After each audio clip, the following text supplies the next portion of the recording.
예수님의 생애가 마지막으로 갈수록 몇 가지의 초점으로 집중합니다. 성전과 그리스도의 죽음과 부활. 오늘 본문을 통해서 저와 여러분께서 그리스도의 성전 되심과 그 속에서 주를 따르는 자들이 감당해야 될 인생의 그 부르심에 대해서 함께 묵상하겠습니다.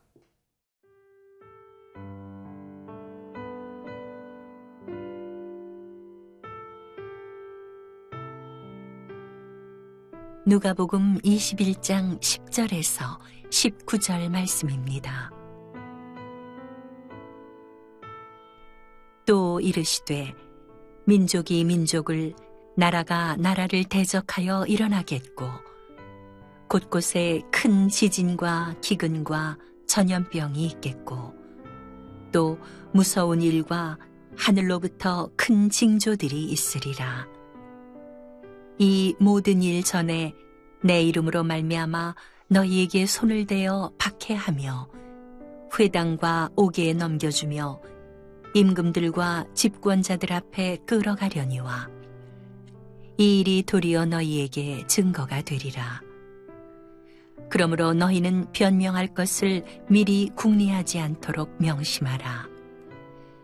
내가 너희의 모든 대적이 능히 대항하거나 변박할 수 없는 구변과 지혜를 너희에게 주리라.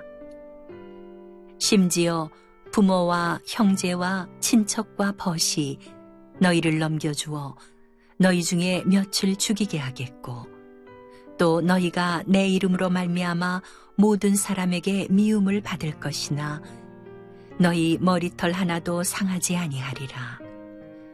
너희의 인내로 너희 영혼을 얻으리라. 예수님께서 우리에게 십자가의 생명을 전하기 위해 오셨습니다. 그 십자가의 생명은 예수께서 자기의 몸을 십자가에 죽이심으로 우리에게 증거되며 완성됩니다. 오늘 그래서 주님은 낮에는 성전에서 가르치시고 밤에는 감람원이라는 산에서 주무시는 하루하루의 삶을 통해서 자신의 이 땅에 오신 목적, 우리의 죄를 용서하시고 또한 심판하시고 우리를 죄와 사망으로부터 정죄받지 않는 아들과 딸로 구원하기 위한 그 중요한 메시지를 말씀하고 계십니다. 오늘 그런 중에 예수님께서 제자들에게 굉장한 중요한 비유의 사건으로 자신의 십자가의 죽음을 말씀하고 계십니다. 그것은 무엇이냐면 곧 성전 파괴에 대한 이야기입니다. 우리는 어제 묵상했던 것처럼 예수님께서 성전 안에 들어와서 헌금했던 과부의 그 작은 헌금의 내용, 그러나 깊은 헌신의 내용을 예수님께서 칭찬하셨던 장면과 또한 그 화려한 성전의 모습을 감탄했던 제자들에게 이 성전이 돌 위에 돌 하나 남지 않고 모두 파괴될 것이라고 말씀하셨던 예수님의 그 선언에 대하여 우리는 묵상했습니다. 오늘 그것은 무슨 뜻일까요? 성전이란 것은 바로 나의 창조주, 나의 구원자, 나의 통치자이신 그 하나님을 온 맘 다해 온 힘 다해 사랑한다는 그 고백의 그 상징인 것이죠. 그래서 성전에서 예배하고 성전에서 하나님을 사랑한다는 뜻은 그분의 존재와 그분과의 나의 관계를 소중히 여기며 주님의 말씀대로 순종하며 살겠다는 자녀됨의 삶의 고백이며 실천을 의미합니다. 그러나 이 시대에 와서는 하나님은 사라지고 화려한 건물, 형식적인 신앙, 그리고 종교의 힘을 빌려 자신의 정치적인, 경제적인 힘을 축적해 갔던 바리새인과 사두개인들로 대표되어지는 종교 비즈니스에 대한 모습들로 비춰지는 것입니다. 하나님의 힘을 빌려 자신의 탐욕을 채우려는 이기적인 신앙, 그리고 자기중심적인 신앙을 표현하는 것이죠. 그래서 주님께서는 성전 정화 사건을 통해서 성전을 통해서 장사하려고 했던 수많은 제사장들의 그 탐욕스러운 모습들을 징계하며 또한 징벌하셨던 것입니다. 오늘 그래서 나오는 본문 10절, 11절의 말씀은 그렇게 하나님을 잃어버리고 살아가는 성도들에게 있어서 이제 심판이 다가올 것인데 영적인 구원의 심판 이전에 자연의 재앙이 일어날 것이며 자연의 재앙이 징조가 되어져서 우리에게 구원 되신 예수님의 그 징계와 심판이 임할 것이라는 영적인 메시지로 우리에게 다가올 것이고 그것이 역사 속의 사건으로 드러나게 될 것이라는 마지막 날의 심판의 역사의 주관자이신 하나님의 방식에 대한 경고로 우리에게 주어지고 있습니다. 10절과 11절을 한번 같이 읽겠습니다. 또 이르시되 민족이 민족을 나라가 나라를 대적하여 일어나겠고 곳곳에 큰 지진과 기근과 전염병이 있겠고 또 무서운 일과 하늘로부터 큰 징조들이 있으리라. 10절에 나타나는 민족과 민족이 나라를 대적하는 사건은 이미 그 당시 AD 66년에 예루살렘 전쟁이 있었습니다. 그리고 같은 시기에 또한 예루살렘과 또한 폼페이의 큰 지진과 또한 기근과 전염병들이 돌았던 것을 그들은 기억하고 있었고 예수님은 그것을 말씀하고 계셨던 것이죠. 주님의 경고입니다. 우리에게 있어서 죄악에 대한 심판을 하나님께서 하실 것인데 그 가운데 먼저 전조되는 것은 바로 이 자연에 대한 경고이다. 오늘 우리는 이 상황에서 어떤 것을 묵상해야 되겠습니까? 하나님을 사랑하기 위해서 주셨던 성전, 주님과 예배하는 삶의 그 핵심인 성전의 중심에서 하나님을 나의 신앙의 대상으로 생각하지 않고 나의 탐욕과 나의 필요를 대상으로 생각하는 자들에게는 하나님의 심판이 임한다는 것의 첫 번째 메시지가 있고요.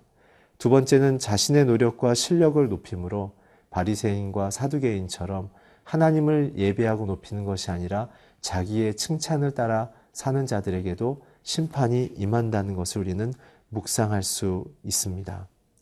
특별히 예수님께서 자기에게 다가오는 아이들을 금하지 말라고 얘기했던 그 이유를 생각해 본다면 우리는 우리에게 있어서 권위자이신 아버지의 뜻을 소중히 여기고 그분의 뜻만을 귀중히 여기는 아이의 심경으로 주 앞에 섰을 때만 우리는 이 심판을 피하며 심판 가운데서도 주님의 성공과 은혜와 구원을 경험하는 인생으로 산다는 것이죠.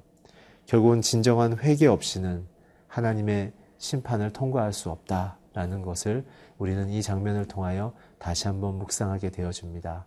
사랑하는 성도 여러분, 주님은 우리를 구원하셨습니다. 그 구원한 주님 안에서 날마다 주님을 높이며 찬양하며 주님을 나의 진정한 창조주요 구세주로 고백하며 나아가 날마다 주님의 평안과 위로를 경험하는 저와 여러분 되기를 주의 이름으로 축복합니다.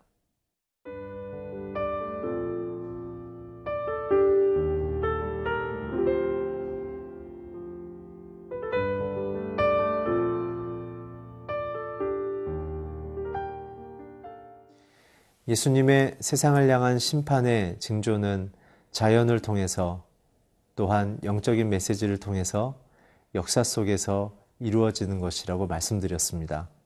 그럼 그런 세 가지의 상황을 통과하는 제자들, 주님을 사랑하는 자들은 그 가운데 어떠한 또한 책임과 어떠한 인생의 순종을 해야 될까요?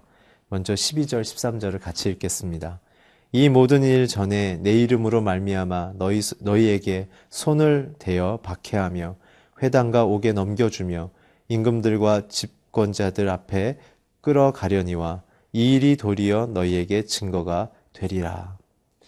세상이 심판받는 것의 상징인 예루살렘의 파괴, 예루살렘 성전의 파괴에 있는 그 사건 속에 그 당시의 제자들에게 이런 일들이 있을 거라고 예수님을 말씀하셨습니다. 첫째는 세상의 권위자들이 너에게 손을 대어 박해할 것이다. 사실은 이 모든 일들은 사도행전에서 그대로 드러나고 있습니다. 사도들이 복음을 전하면서 복음이 더 능력을 세상 속에 얻자 권위자들이 그들을 다 감옥에 투옥하고 박해했던 것을 기억합니다. 심지어는 예수의 부활의 도를 전했던 바울마저도 그도 박해와 투옥을 경험했죠. 두 번째, 회당과 옥에 넘겨주며, 또한 사도행전 5장 19절에 보면 옥에 갇혀있는 제자들을 주의 사자가 와서 옥문을 열어주는 놀라운 기적과 같은 사건들이 있습니다. 또한 사울이 투옥이 됐던 일도 있고 베드로도 투옥이 됐다. 성도들의 중보기도로 그가 탈출하는 사건이 있죠. 세 번째는 임금들과 집권자들 앞에 끌려간다. 야고보는 헤롯 앞에 가서 순교를 당했습니다. 바울도 엘렉스 앞에 가서 변론과 심판을 받게 됐죠. 오늘 주님은 무엇을 말씀하십니까?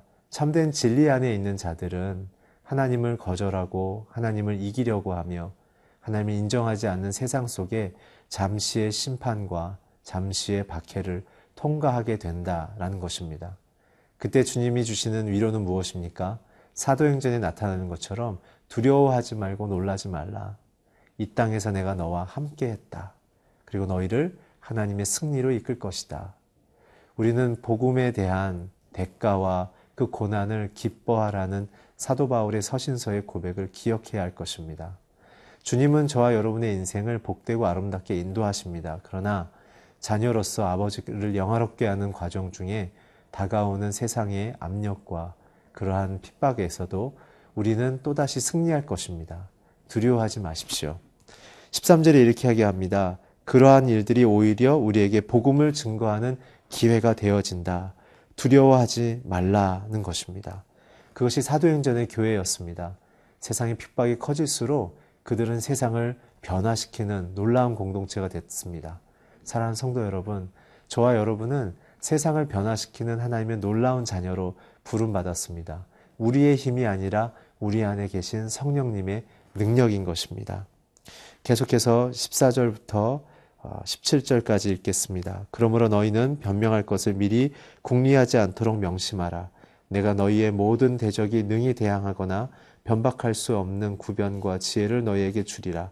심지어 부모와 형제와 친척과 벗이 너희를 넘겨주어 너희 중에 몇을 죽이게 하겠고 또 너희가 내 이름으로 말미암아 모든 사람에게 미움을 받을 것이나. 오늘 주님께서 우리에게 말씀하시는 것은 절대로 박해 중에 말할 것을 미리 준비하지 말고 성령께서 너희를 통해서 말씀하실 것을 의지하라고 말씀하십니다. 우리 안에 말씀하시는 분은 성령님이시기 때문에 그런 것입니다. 사도행전 4장 8절에 보면 베드로도 성령의 충만함을 받고 백성들의 관리 앞에 서서 담대히 선포했을 때 미리 준비하지 않았으나 그 갖고 있는 믿음의 고백을 쫓아 선포한 내용을 통해 그들은 예수를 믿고 변화되는 삶을 시작했습니다. 또한 마태복음 10장 19절에 보면 이런 말씀이 있습니다. 너희를 넘겨줄 때에 어떻게 또는 무엇을 말할까 염려하지 말라. 그때 너희에게 할 말을 주겠다. 오늘 주님은 여러분들의 인생 속에 믿음을 따라가는 인생의 시련과 고난 가운데 할 말을 주십니다. 또한 길을 여십니다. 주의 승리를 허락해 주십니다. 그 이후에는 부모와 형제에 대한 그리고 나의 이름 때문에 미움을 받을 것이라고 얘기하죠. 사실은 이것은 우리에게 큰 위로가 되어지는 내용이 있는데 바로 예수님이십니다. 예수님은 십자가 앞에서 자신의 부모들과 제자들로부터 미움을 받고 버림을 받으셨죠. 오늘 주님의 그 모습을 쫓아 오늘 우리가 믿음으로 살아가면서 받는 여러 가지의 시련 속에 우리는 큰 위로를 받게 되어집니다. 18, 19절에 보면 그래서 우리는 머리털 하나 상하지 않을 것이며 우리는 인내로 영원히 승리를 얻겠다고 말씀하십니다. 사랑하는 성도 여러분, 주님 안에서 승리하십시오. 그 믿음의 시련 속에서 하나님의 보호와 위로를 경험하십시오. 오늘 주님이 저와 여러분과 함께 하십니다. 하나님, 오늘 우리를 위하여 십자가에서 죽고 부활하신 그 능력을 힘입어 살아갑니다. 주님을 사랑하는 만큼 담당하고 있는 모든 삶의 시련 속에서 주님의 동행과 승리와 보호를 날마다 경험하게 하여 주시옵소서. 예수 그리스도의 이름으로 기도했습니다. 아멘.